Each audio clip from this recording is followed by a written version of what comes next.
Ok, donc je voudrais continuer avec l'exploration du design de Alchemy. Donc, si on regarde les autres centres du design d'Alchemy, on peut voir que son centre de l'ego, le centre du cœur, est aussi complètement ouvert, donc blanc, avec aucune porte activée. Donc, comme le centre de la tête, ça va vraiment être là où il y a le plus de conditionnement, où il va falloir être conscient des énergies qu'il y a autour, des personnes avec qui on est en gros, euh, comment on se sent avec elles, puisqu'on va prendre leur énergie et les amplifier. Et ce centre de, euh, de l'ego, du cœur, c'est le centre de la valeur qu'on se donne. Donc, la tendance dans le conditionnement, c'est de se sentir dévalorisé, de ne pas se sentir worth enough, de se comparer aux autres, de ne pas se sentir assez bien, assez bon, tout ce que vous voulez. Donc, ce centre de l'ego, c'est aussi la volonté. Donc, quand on a un centre du sacral activé, il y a déjà un centre moteur, hein, donc gros, c'est très puissant. Mais avec ce centre, c'est vraiment ne pas s'engager sans avoir respecté sa stratégie et son autorité, puisque la volonté, parfois on va l'avoir, parfois on va pas l'avoir, mais ça va dépendre du moment. Donc, si on n'est pas rentré dans une relation de la bonne manière en respectant son autorité ou sa stratégie, il va avoir la tendance à quitter ce qu'on est en train de faire. Et d'ailleurs, c'est ce que on disait par rapport aux manifesteurs générateurs, hein, c'est pour ça que ça s'analyse dans le tout. Si on rentre pas dans la bonne relation, dans le bon projet, de la bonne manière, après, la frustration s'installe et on a envie de changer, alors que c'est pas forcément le moment de changer d'ailleurs, mais parce que on n'est pas rentré, on n'a pas nécessairement appris la leçon, mais on n'est pas rentré dans la relation ou le projet de la bonne manière. Donc voilà, ça se casse la figure. Euh, Comment le fait de comprendre ce centre, qu'est-ce que cela t'a apporté? Et ça rejoint à ce qu'on disait tout à l'heure par rapport au projet, notamment de travail. C'est-à-dire que quand c'est moi qui initie, bah, du coup, enfin, ou même parfois on me propose des choses et puis je me dis, bon, bah allez, ok, j'y vais parce que ça leur fait plaisir ou parce que c'est une question financière aussi. Et puis bah, là aussi, je sens que bah, ça se met en place, mais que c'est lourd, ça se traîne et que c'est pas. Voilà. Donc, je le sens davantage en fait maintenant. Et puis, quand je vois que ça bidouille un peu, je me dis, attends, comment est-ce que j'ai pris ma décision? Est-ce que vraiment j'avais vraiment envie de faire ça ou pas? Voilà. Donc là, c'est surtout au niveau professionnel que je le ressens. Super. Bon alors, dans la séance, on regarde aussi tes talents, tes forces. Alors en plus, tu as énormément de canaux. Donc les canaux, ce sont des canaux qui rejoignent les portes, donc les talents dans chaque centre. Donc tu en as 6 pleins, donc tu peux vraiment taper dans ton énergie facilement. Mais je voulais revenir sur ton centre de l'identité qui est défini, donc coloré dans ta charte. Et tu as la porte 10 qui est activée. Et la porte 10, c'est l'amour de soi. Et donc, on a pas mal parlé de ça pendant la séance, puisque justement, c'est quelque chose qui est accessible à toi et donc quand on a fait le lien entre tous les blocages émotionnels et tes talents et tes forces et ce que tu es là pour faire, quelle est ta mission de vie, etc. Euh, voilà, on est vraiment revenu à toi. On a aussi regardé ton canal 38-28, qui est dans le centre euh, qui va du centre de la racine au centre de la rate, qui est le canal de la lutte. Donc c'est le super-héros, encore une fois, qui va aller à contre-courant et qui va faire les choses à sa manière contre la vie générale. Mais justement, il est important de rester soi dans ces situations, peu importe ce que les autres pensent. Et en plus, elle est activée, c'est activé par Jupiter clair dans ta charte, donc c'est vraiment ta prospérité, donc c'est super important. Et c'est le canal de la santé aussi, d'avoir un bon good fight, une bonne un combat, mais c'est pas le mot qui convient, mais voilà, de se battre pour ses idées, en fait. Et ça n'a pas besoin Mm. d'être un combat en tant que tel, justement, mais ça peut apparaître pour les autres d'être vraiment stubborn, d'être têtu, mais c'est vraiment important pour toi et pour ta santé de te battre pour tes idées et c'est vraiment qui tu es. Alors, comment ça se matérialise dans ta vie avant-après? Là aussi, ça m'a fait prendre conscience de certaines choses. Et puis, ça m'a aidé à accepter aussi certaines de mes facettes, qui là aussi, avec les conditionnements, sont pas toujours faciles. J'ai toujours eu des idées un peu à contre-courant, effectivement, notamment par rapport à ma famille, où tout de suite, je me suis rendu compte que j'avais pas les mêmes idées qu'eux et que j'avais envie de le faire savoir aussi. Donc, ça m'a valu quelques foudres et quelques repas animés. Euh, mais, euh, mais voilà, je me rends compte que ça, c'est des choses qui sont vraiment importantes pour moi et que quand je sens qu'il y a un truc qui me tient vraiment à cœur, bah, j'ai pas envie de me taire. Alors, je fais attention aussi, mais je veux dire, je sens qu'il y a des choses que j'ai besoin vraiment de mettre en place, peu importe ce qu'on me dira à côté, quoi.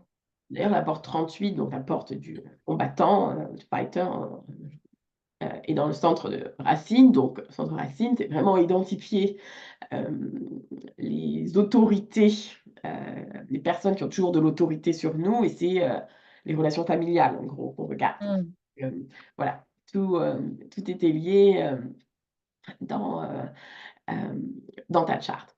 Alors, euh, on a aussi identifié, on peut aussi identifier, on ne rentrera pas dans les détails ici, mais justement en parlant, parce que moi, les personnes, la plupart du temps, je ne connais pas mes clients quand je commence une séance, mais je sais lire vos Mm. chats. Et donc, c'est en vous donnant les éléments, c'est vous qui me donnez les réponses, hein. En gros, c'est vous qui avez les réponses toujours. Et justement, on a identifié des événements traumatiques de ton enfance et les conditionnements qui en ont découlé à travers ta charte. Et c'est en identifiant les centres, les blocages énergétiques, dans quel centre, on a identifié donc les portes qui justement étaient importantes pour toi, qui étaient tes talents et sur lesquels tu devais t'appuyer pour t'aider à aller au-delà de ça. Et on peut aller voir plus loin puisque chaque porte est liée à un aminoacide. Donc, on a aussi beaucoup parlé de nourriture. Et on a vu tes besoins spécifiques en termes de nourriture. Et alors, je fais la transition sur tes variables, puisque ta flèche de la détermination qui est la digestion, donc cette flèche en haut de votre charte, il y a 4 petites flèches, 2 de chaque côté de votre tête, et donc là, la flèche de la détermination, ça s'appelle en design humain digestion, c'est celle qui est ça va être de l'autre côté pour vous sur la caméra, mais c'est celle qui est en haut à gauche. Donc, cette flèche, c'est votre détermination de digestion, pour le faire plus simple. Elle va vous donner, alors, elle peut vous donner, pas pour toutes les flèches, mais pas pour toutes les situations, mais les conditions ou les circonstances dans lesquelles il est bon pour vous de manger, donc la manière de manger. Comme je disais, on peut voir dans d'autres endroits quel type de nourriture est bon pour vous. En l'occurrence, pour Anne-Camille, elle est une couleur, ça s'appelle couleur, la première couleur. Donc, ça s'appelle consécutive. Alors, c'est un régime alimentaire qui est très primaire, assez extrême, puisque bah, c'est la première couleur, donc c'est la personne qui est dans la cave, hein, si on prend la métaphore. Donc en gros, la difficulté pour Anne-Camille, c'est que les personnes qui ont cette couleur, euh,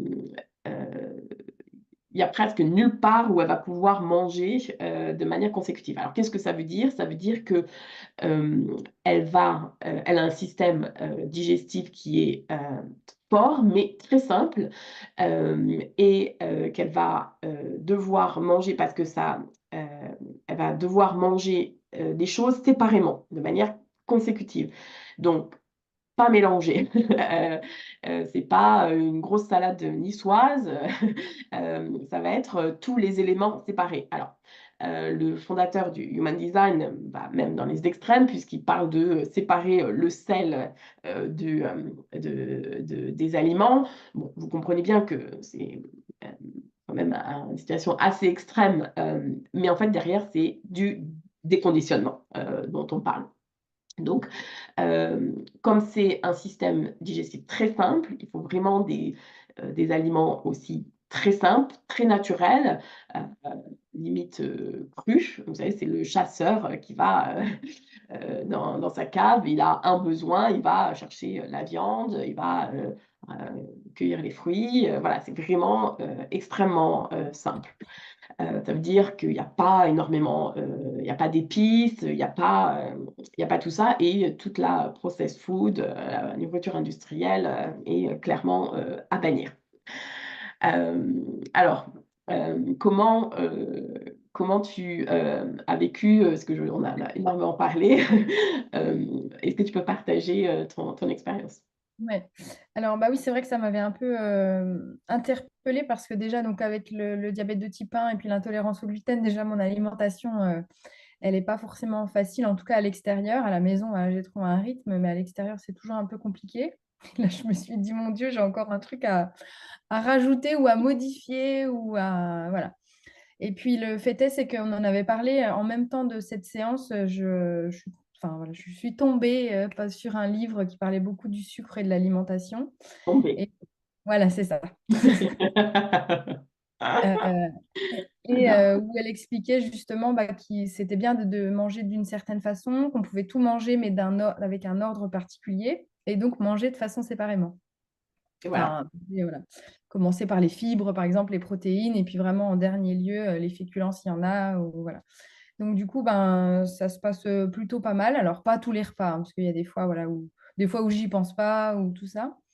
Euh, mais le fait est que quand je mange comme ça, et déjà j'ai rajouté un peu plus de protéines aussi, ce qu'on avait vu aussi que dans ma charte, il y avait ça également. Alors Euh, justement, tu as un format ça s'appelle les canaux de format, je ne suis pas sûre de la traduction en français, mais format channel.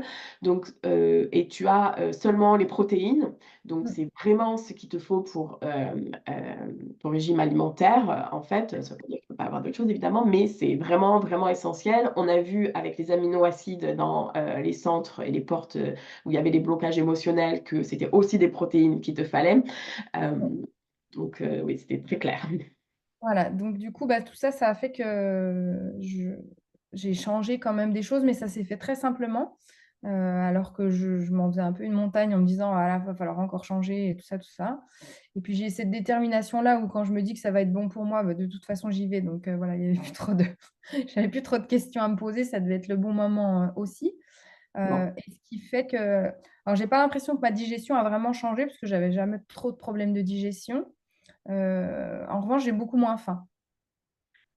C'est un très bon point, merci de le dire, puisque selon que bah, le type de nourriture que l'on mange qui est adapté à nous, Mm. bah, si tu manges exactement de la bonne manière par rapport à Ouais, ton design, bah, du coup, tu vas moins manger nécessairement.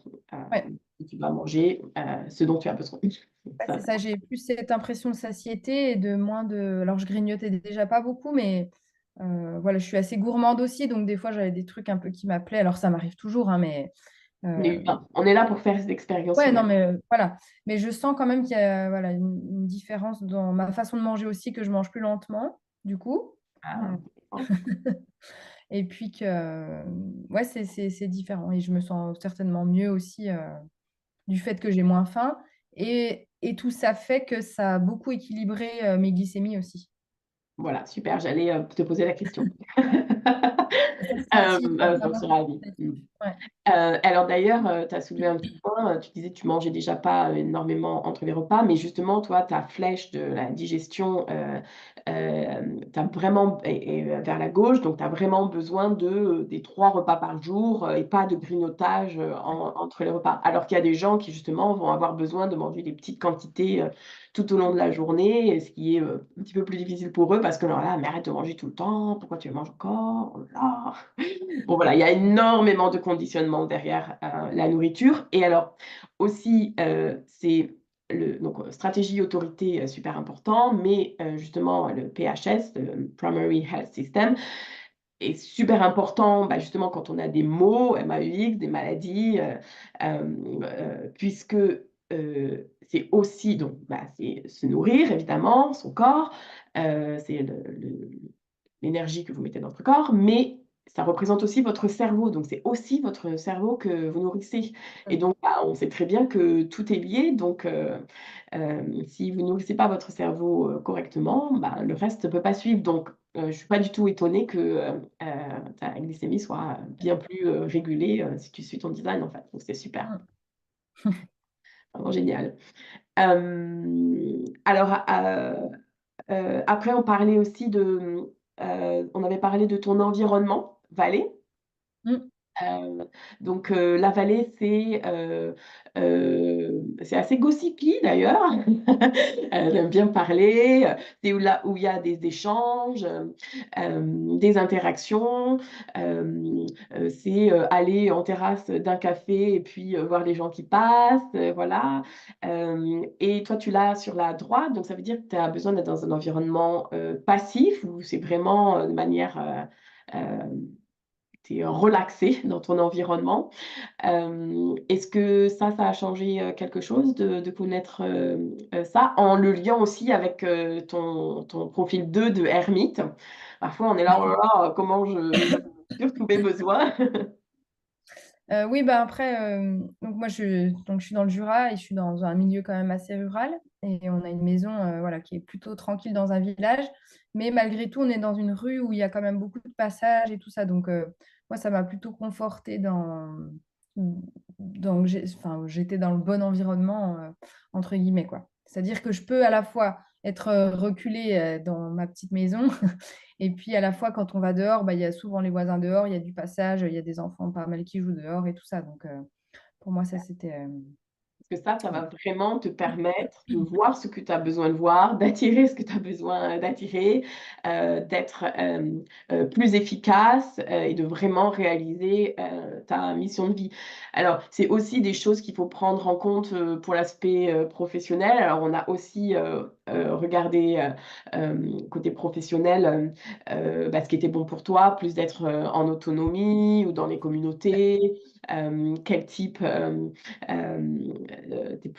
quel type, de métier, te correspondait plus. On peut aller très loin dans une séance, on va pas, faire tous les détails là, mais c'est pour partager un petit peu ce que, on peut trouver dans une séance, voir quel est votre message, quelle est votre valeur, la direction dans laquelle vous allez, votre mission de vie, avec la croix d'incarnation. Donc c'est très large, mais souvent, hem, voilà, il y a des choses à travailler d'abord et pour que tout le reste, se mette en place.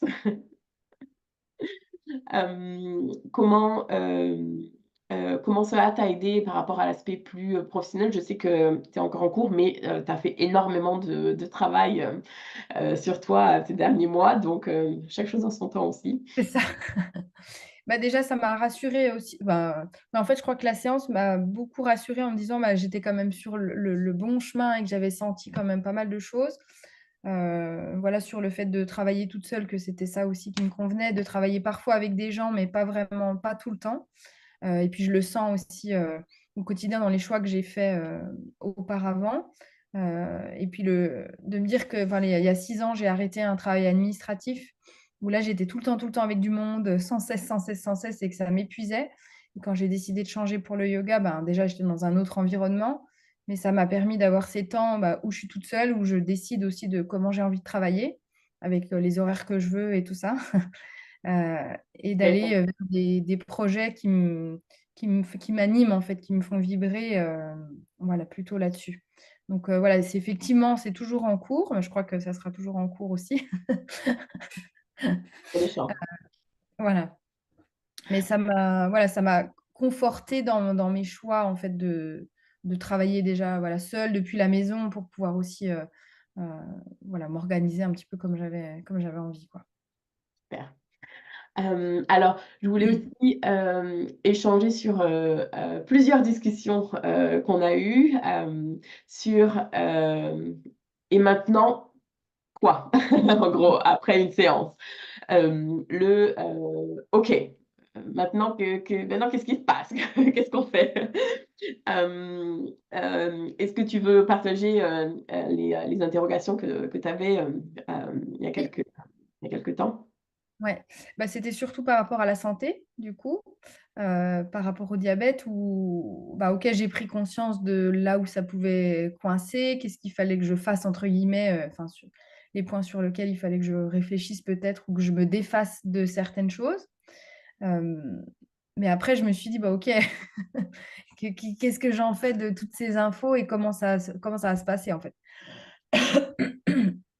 Et puis en fait, bah, voilà, ce dont on avait parlé, c'était, bah, en fait, il y a rien à faire. Et dans ce il y a rien à faire, OK, d'accord, Il il y y a a rien rien à à faire. faire, alors qu'est-ce qu'on fait? Qu'est-ce qu'on fait dans le rien à faire? Et en fait, c'est tout ça qui est en train de s'imbriquer, voilà, de tout ce dont on a parlé là aujourd'hui. C'est-à-dire que tout est lié déjà dans notre charte, tout est lié. On ne peut pas prendre un point comme ça puis dire: «Bah, OK, je suis comme ça et c'est pas autrement». Tout est lié, donc reprendre certains des gros canaux et puis aller, observer ce qui s'est passé, la nourriture notamment et puis en fait tout s'aligne quoi, ou se réaligne. Voilà, alors c'est les 4 A de la vie. Alors ça marche pas en français, mais c'est, awareness, allowance, acceptance and alternative, donc je vais dire en français.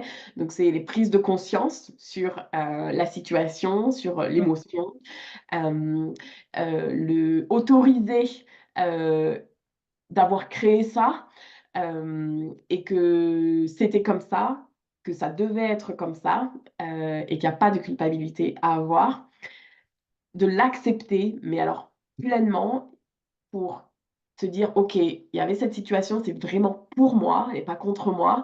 Elle est faite pour, que j'aille sur le chemin, qui m'est destiné. Il y a un vrai message pour moi, c'est que mon âme et mon corps est prêt à, à libérer les choses».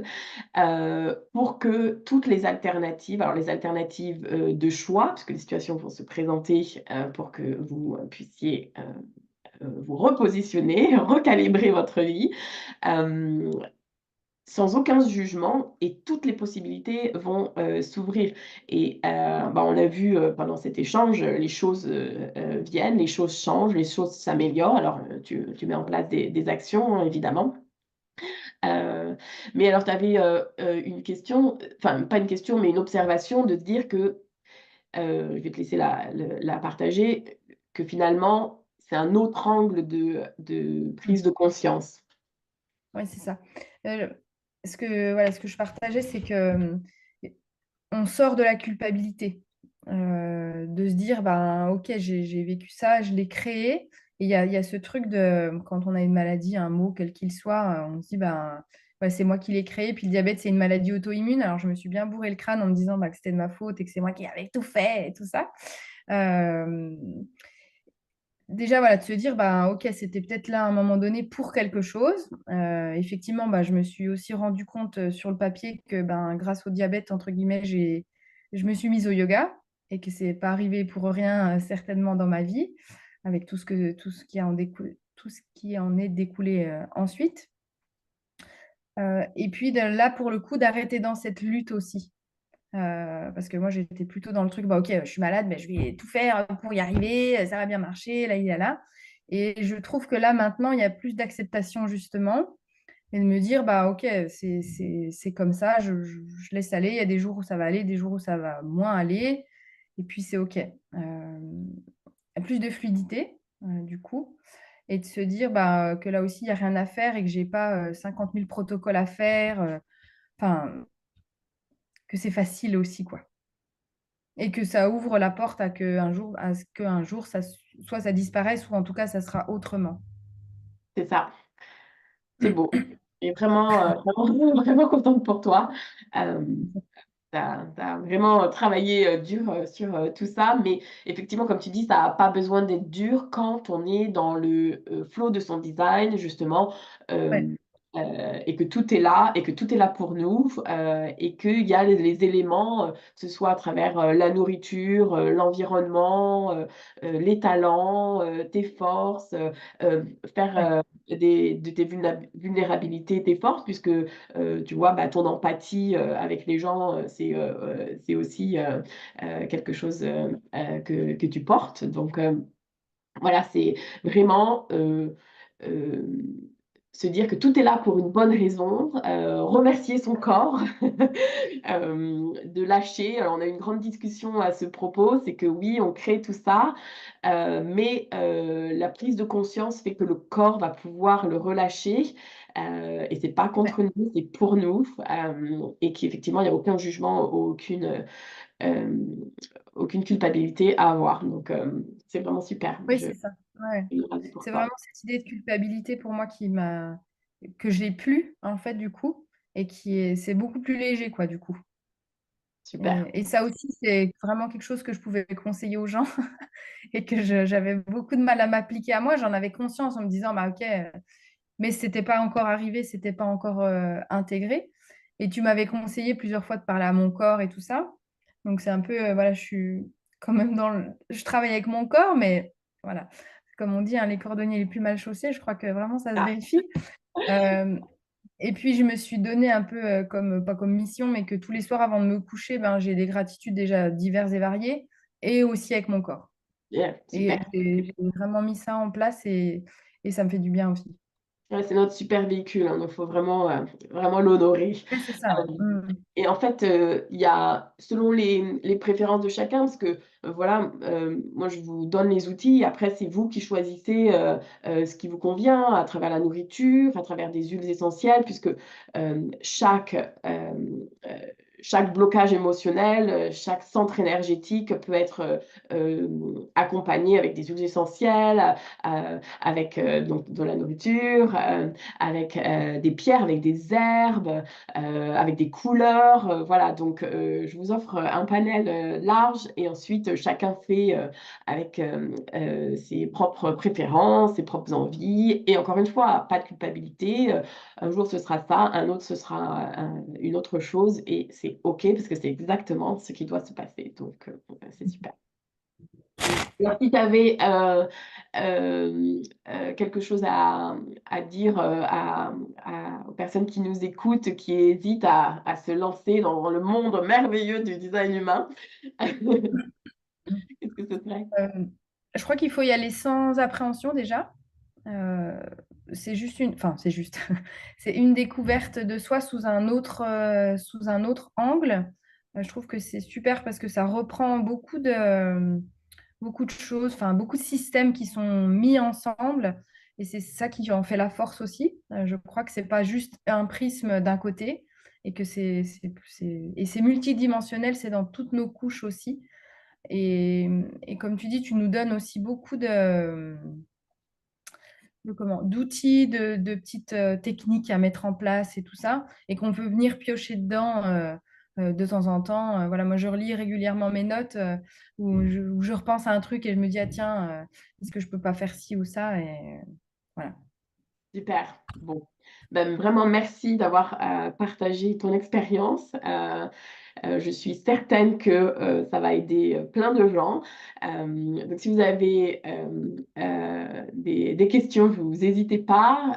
Si vous avez envie de plonger dans votre propre design, n'hésitez pas à me contacter. On peut faire des séances découvertes, juste un échange pour voir si je suis le bon fit pour vous. Et puis merci d'avoir écouté jusqu'à la fin, pour ceux qui sont encore avec nous. J'espère que vous avez apprécié. J'ai beaucoup aimé cet échange. C'est vraiment parler naturellement comme dans une séance en fait. Donc c'est un super exercice pour moi aussi. Et puis, si vous avez aimé cet épisode, si vous pensez qu'il peut aider vos amis, qui que ce soit, n'hésitez pas à le partager, à le liker. Vous pouvez laisser des petites revues ou des commentaires. Ça m'aide à soutenir mon travail, évidemment. Et cet épisode est disponible sur toutes les plateformes de podcast et sur ma chaîne YouTube, si vous voulez nous voir, voir nos beaux visages en vrai. N'hésitez pas à nous rejoindre sur la chaîne YouTube également. Donc, merci infiniment, Camille, pour avoir accepté de te prêter au jeu. C'était un vrai plaisir et j'ai vraiment, vraiment hâte de voir ta magie se déployer. Merci à toi. Merci, merci à tout le monde. À très bientôt.